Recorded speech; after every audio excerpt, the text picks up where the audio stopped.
Thanks for joining us all today, guys. So this chat is called Where I'm Putting My Money in 2018. So let's kick off with that question. Where are you putting your money in 2018? Dana, do you want to kick us off? Of course. Yeah. So where are we putting our money in 2018? Like a lot of people, we're looking at autonomous vehicles and a lot of really exciting things happening in technology and core technology. We like to invest in things that are actually happening.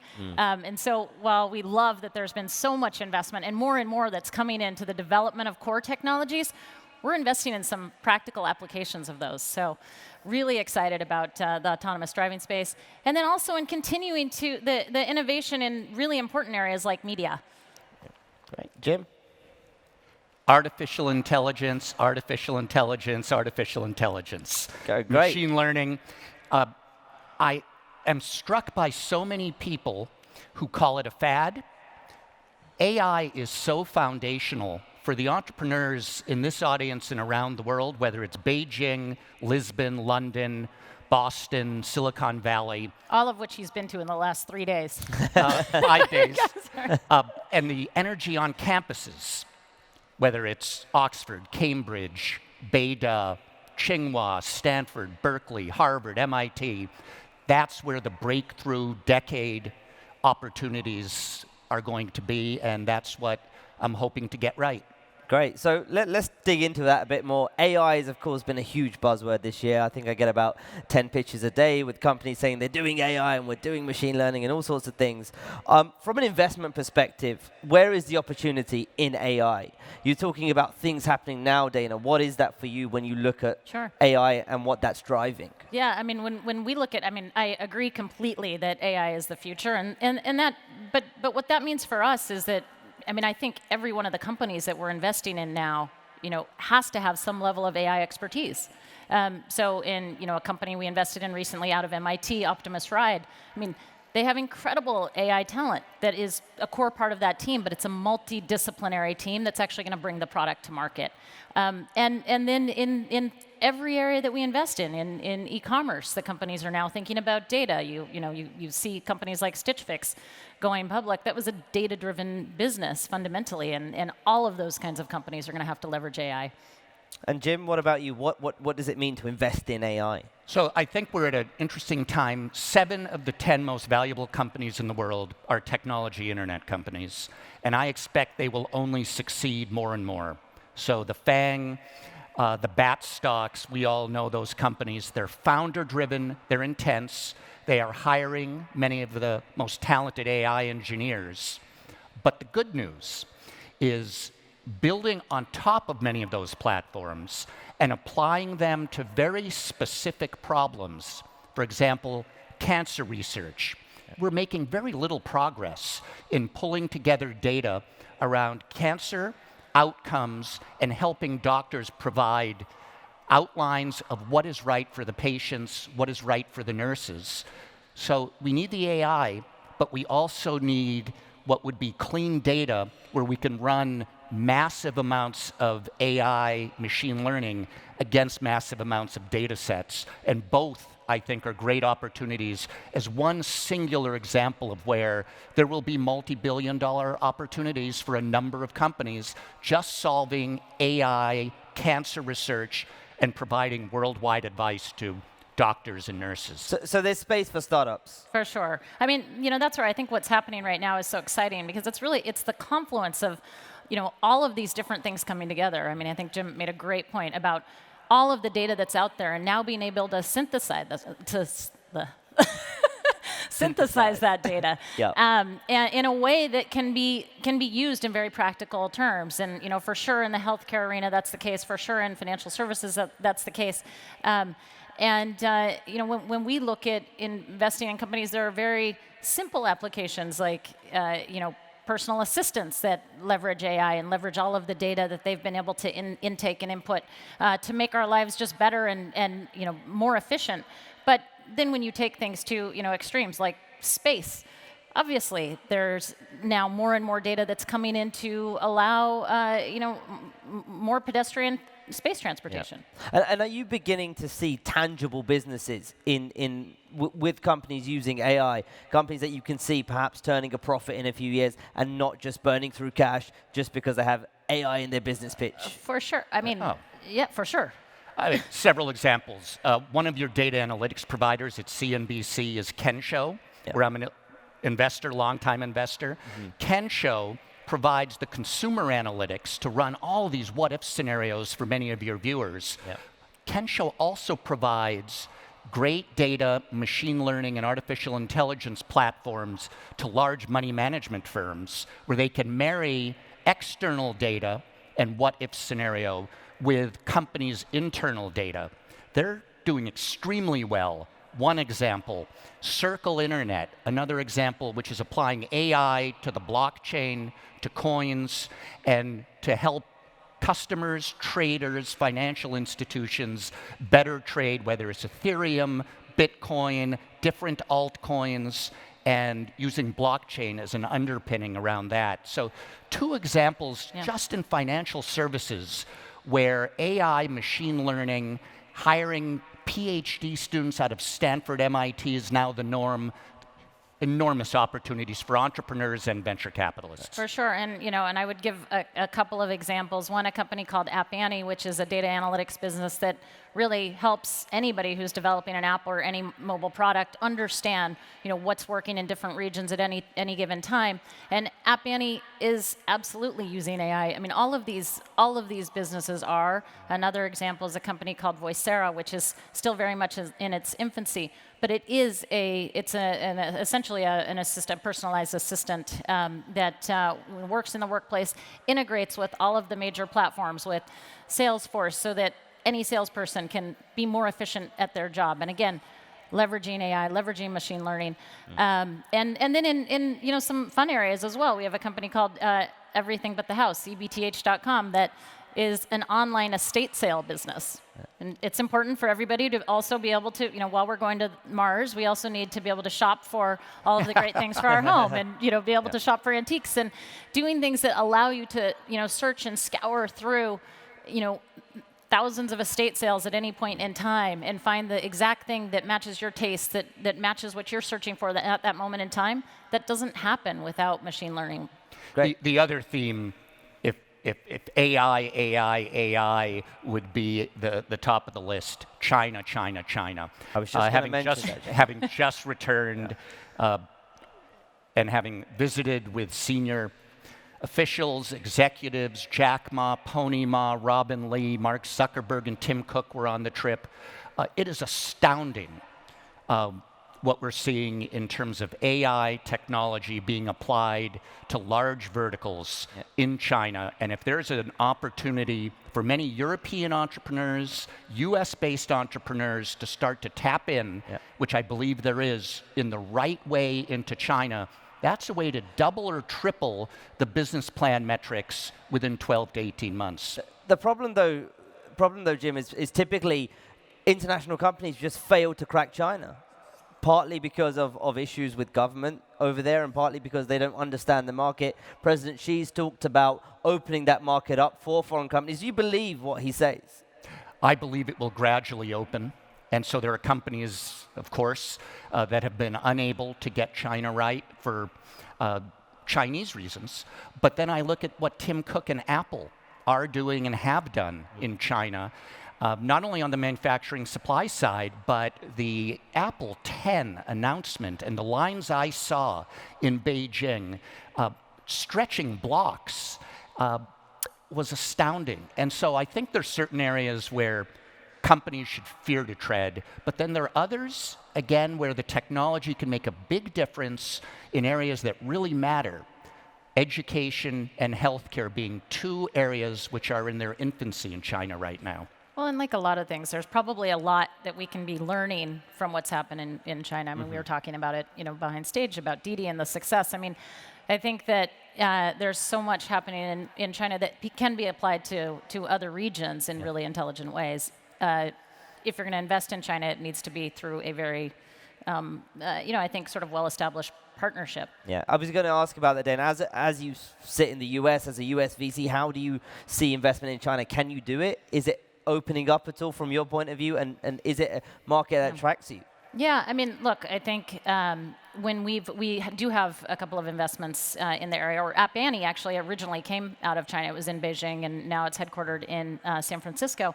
But we have another portfolio company called Eco, which is in the payment business in China, started by the founder of Tenpay. And in that instance, and in every instance in China, we'd be partnering with local funds. So in App Annie, we partnered with IDG. I mean, you always want to partner with local people. That thought you might like that. Partner with people that really know what they're doing, have the right relationships, have the right connections, can tell you when something's going to change, because it invariably will, so that you are ahead of those changes and can manage your business around it. Interesting. And China put a lot of effort from the government level behind where they want to get to when it comes to AI. As we were talking about that topic, they said they want to be the world leader by 2030, ahead of everyone else. Jim, from what you've seen there, is that something you believe I don't think they'll be number one, because I think there's still a level of genius and creativity in Silicon Valley that persists and will always persist. But certainly China is giving the United States and other parts of the world a run for their money when it comes to implementation of great AI. Yeah. And again, on the margin, that Stanford postdoc or the MIT postdoc, those are still the best in the world, or Cambridge, Oxford, Imperial College in Europe, in Caltech. Quebec, Caltech, in Quebec, Montreal and Toronto are AI centers.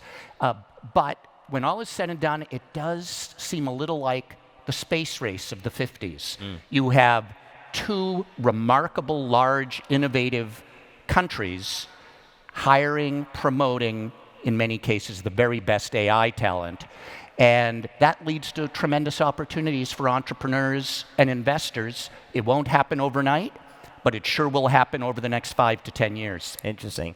I want to move on to another hot topic here at the Web Summit and throughout this year, cryptocurrencies, blockchain, the whole ICO space.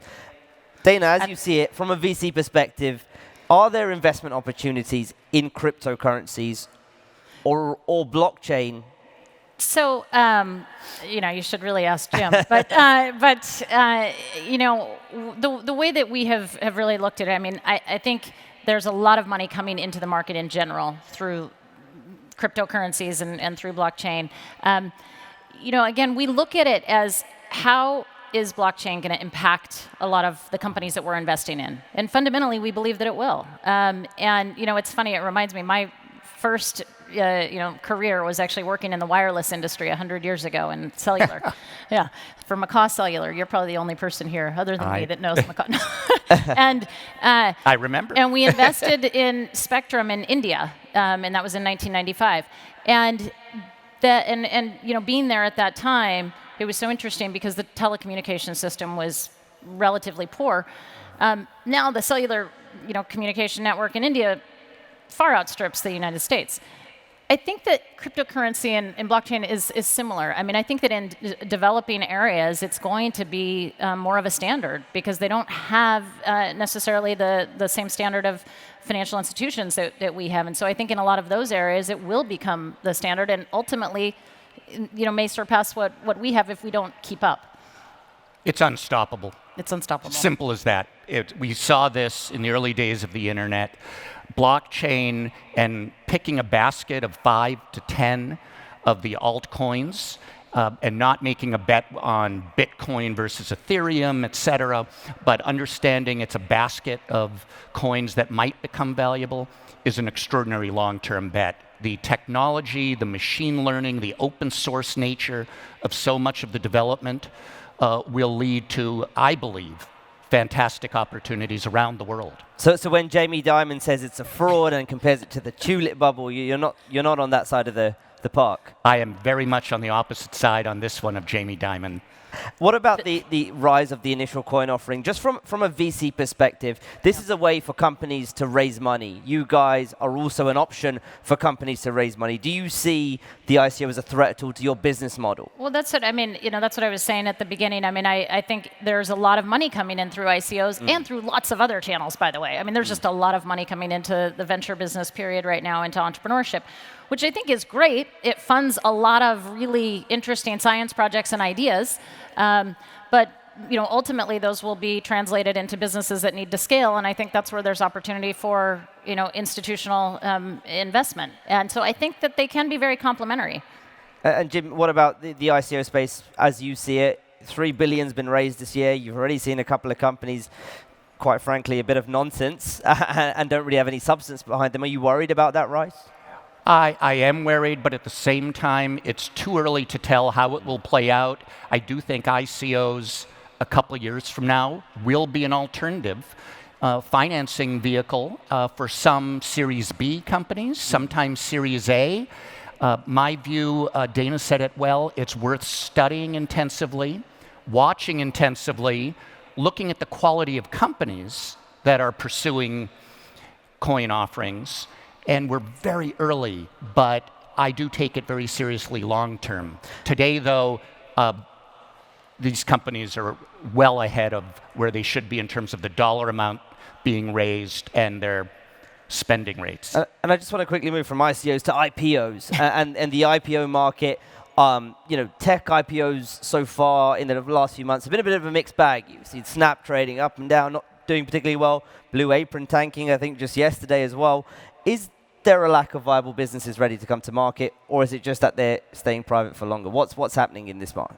Yeah, my personal view, there are some extraordinary companies. I'm fortunate to be an investor in DD, Spotify, and others that are extraordinary companies that may pursue alternate go-public strategies over time. But there are a handful of extraordinary companies that could certainly go public and persist and do extremely well. At the same time, going public right now is not for the faint of heart, and much of the corporate governance, now that things are moving so quickly, as we've said, gets in the way of companies being nimble and being able to make extraordinarily fast, important decisions in segments like AI, communications, and social media. I think what Jim said is the key, which is, if you look at companies that have been successful in the public market, obviously Amazon is that sort of bright, shiny star where Jeff Bezos has managed to continually convince the street that they're just going to continue to invest in their business. And if every company could do that successfully, more companies would be able to go public. I think that's a real art. And so I think what has happened with some of the less successful IPOs is that they weren't necessarily ready. They didn't have the predictable business, nor did they necessarily have leaders who could convince the street that they were continuing to invest, and it made sense. Do you still feel there is appetite for tech businesses to go public? Because the rallies we've seen have been mainly in the large cap tech stocks, the Facebooks, the Apples, Googles, Microsofts of this world. But there is appetite for a new tech star. I think there absolutely is. I think that investors are discerning, and they're going to look at the long-term prospects for the business and make a decision as to whether or not these companies can compete against the incumbents. Well, we've got just under a couple of minutes left, so I want you guys to get your crystal balls out and give me a prediction. Where is the next Apple coming from? Either a country or an industry? Who is going to be the next Bill Gates? What is that? You guys can choose who goes first. Dana, please. China. No, I'm kidding. No, I think what's really interesting is what can happen in one region when you have one big success. And I think we've seen that to a certain degree in Los Angeles with Snapchat, despite the performance in the financial markets, in the public markets.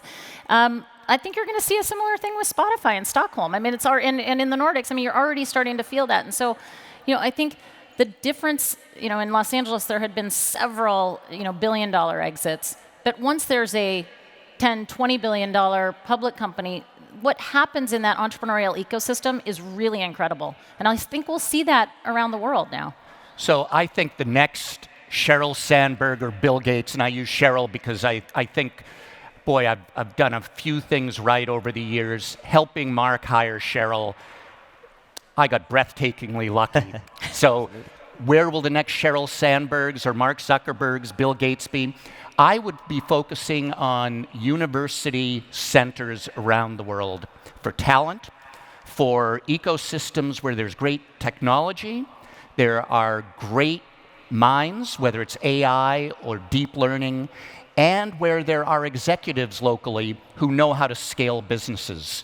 And so I expect the top 10 academic centers of the world and research areas of the world to produce 5 to 10 years from now the very best next generation entrepreneurs. And for people who want to bet against that, do it at your own peril.